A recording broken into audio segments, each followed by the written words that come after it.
Hi, I'm Matt. And I'm John. Welcome to our series on the 2024 zoning amendments. We thank you for tuning in and hope you find this information extremely helpful. Now to take a look at proposed zoning amendment number 3. Let's look at the actual wording of how this reads. Change the dimensional standard table to reduce the minimum required road frontage for a lot in the SFR and MFR where off-site sewer is present from 100 to 75 feet and reduce the minimum front setbacks in the same zones to 15 feet, or the average of the surrounding residential lots within 300 feet, but not less than 5 or 10 feet respectively. Add a separate setback table for uncovered parking spaces and reduce the minimum parking setbacks in some districts. Change minimum lot sizes to a consistent unit of measure and replace the lot area per multi-unit building table with a consistent requirement for additional square footage per unit over 1, differentiated by district.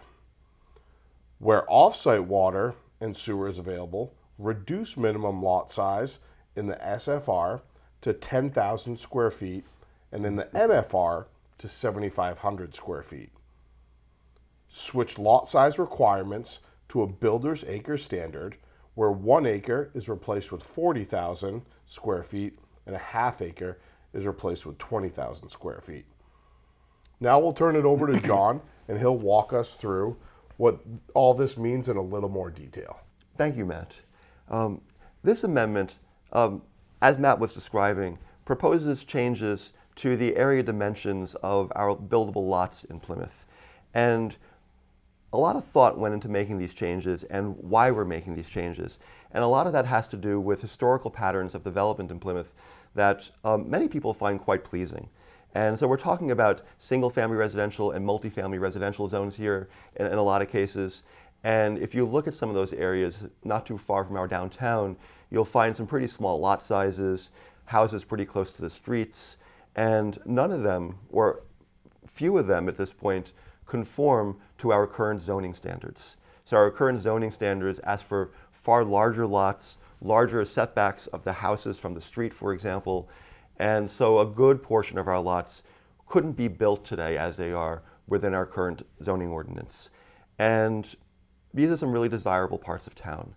And so we decided to begin to think about that and how to build upon the strengths of our town and perhaps bring some of our town back into conformity with the zoning ordinance. So when we look at the laws that govern development, it actually matches what we see on the ground.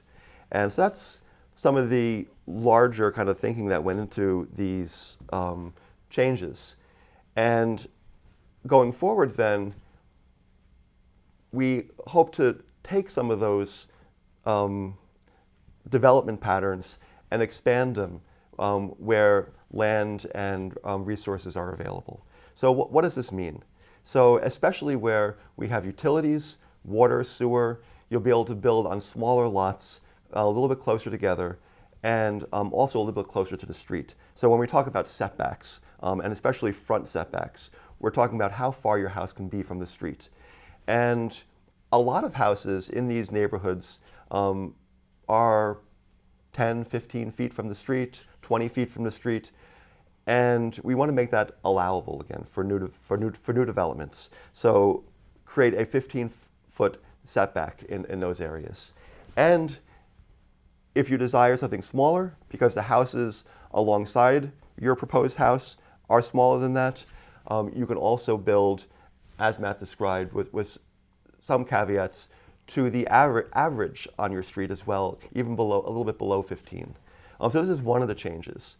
Another change is, well, first of all, bringing how we measure lot sizes into some kind of consistency, so we're not dealing with square feet here and acres there, and to think of everything in that kind of rounded 40,000 square foot acreage, and which is a little bit smaller than a full acre.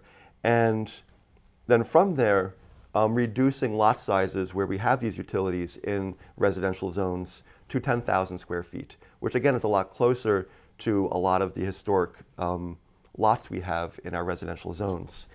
And also in conformity with a lot of what we already see on the ground, reducing the side setback for parking, not for our homes, but for parking, to 5 feet, which would allow easier parking next to houses where we often do see it in our historic residential zones. And so a lot of what we're talking about here has to do with these sorts of changes. And some of these changes also pertain to areas where you're allowed to build more than one unit. Well, how much acreage do you need? How many square feet do you need for those extra units? So a lot of that is being talked about as well in this amendment. And for specific numbers, to see how that's changing, you can look at the proposed amendment in its full language on the town's website. And it's too much to go through in this video here. There are literally dozens and dozens of numbers. But the takeaway is that many of those numbers are shrinking a bit.